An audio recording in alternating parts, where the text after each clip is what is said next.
we're into that.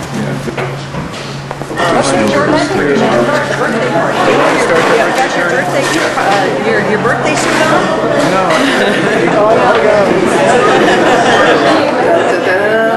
There he goes.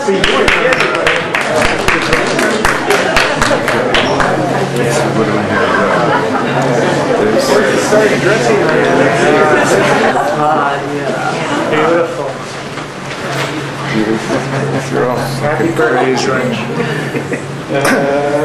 They could arrest all of you and take all the psychopaths out of Los Angeles in one fell swoop. This is amazing. Okay. So it's a two-parter. Dagny has me here representing the Love Press and tell the Love Press story. And then we're going to celebrate Futurism's 100 years old. Okay? Everybody down for that? Nobody walked out. This is your chance, man. Okay, so we'll start with the Love Press story. And I'm not sure where it starts. I would go back to a small town in Northern California, 1951. A 16-year-old sports writer for the local newspaper, not the daily, but the weekly, describes a Little League game in very poetic terms. I am sent off to the, besides being a sports writer, I'm a comic diver. I should brag about that, I think. And go to the College of Engineering. I last 6 weeks playing football against Pappy Waldorf's team. Got a broken toe from Matt Hazeltine, went on to be an all-pro linebacker for the 49ers. And I leave after 6 weeks, come to LA, this is 53, go to work in an aircraft plant in Santa Monica, and live in Beverly Glen. I go into Westwood, and I find a book of poetry. There used to be a lot of bookstores in Westwood, I don't know if there still are.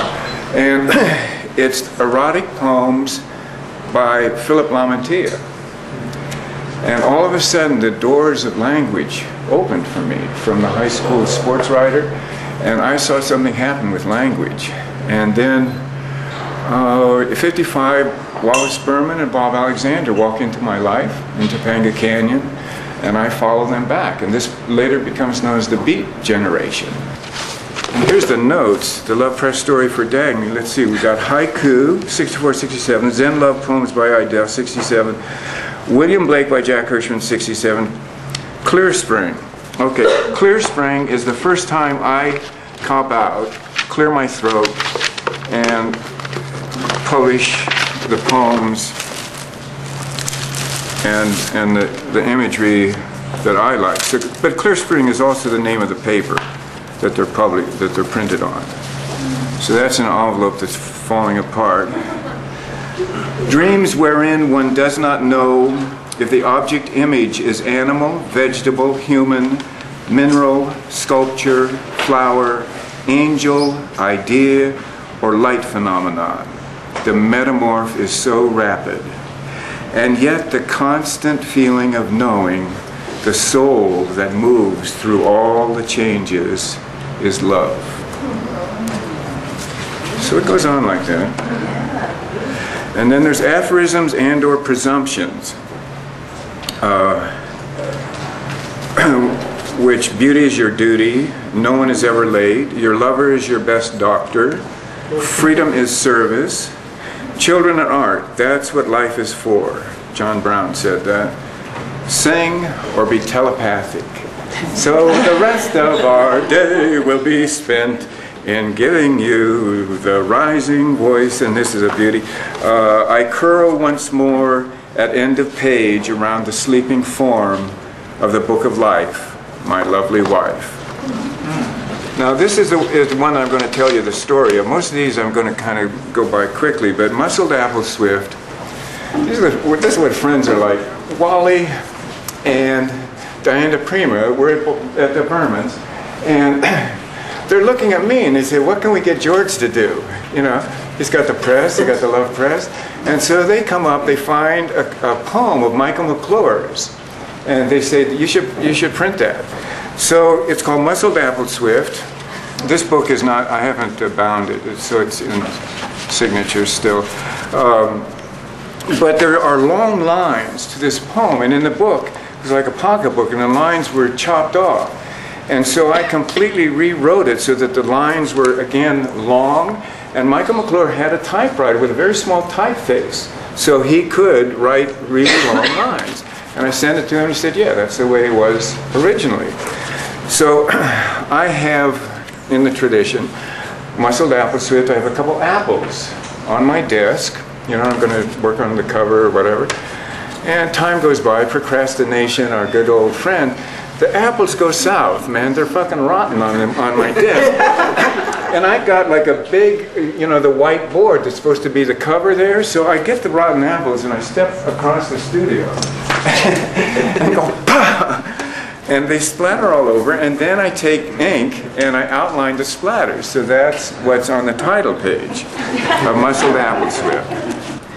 This is a summer shot. It's the nature of poetry. Did Tosh come today to his table? No, I don't see him. No, okay. Well, I think it'd be all right if I read. This is the nature of poetry.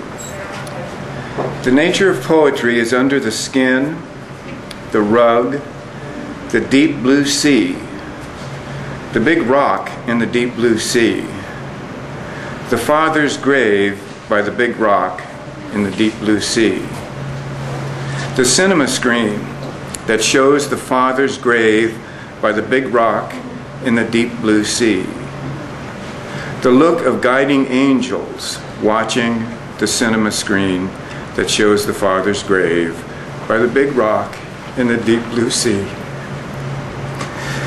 This secret that is ours, we share sweat, meat, and heat. It is the nature of poetry. So that's what he wrote about his old man. So I did, nobody had a complete set of semina, so I undertook to do a complete set of semina. It took me 5 years. Berman only took him 10 years to do it originally. So there's a complete set of all of the seminas in here. Published an edition of 320 for the family, a Love Press L.A. Louver project, 1988 to 1992. Remember, we do our art. As Wallace would have it, for the love of Shirley and Tosh. Faithfully, George Herms. So anyway, that's the story of the Semina facsimile.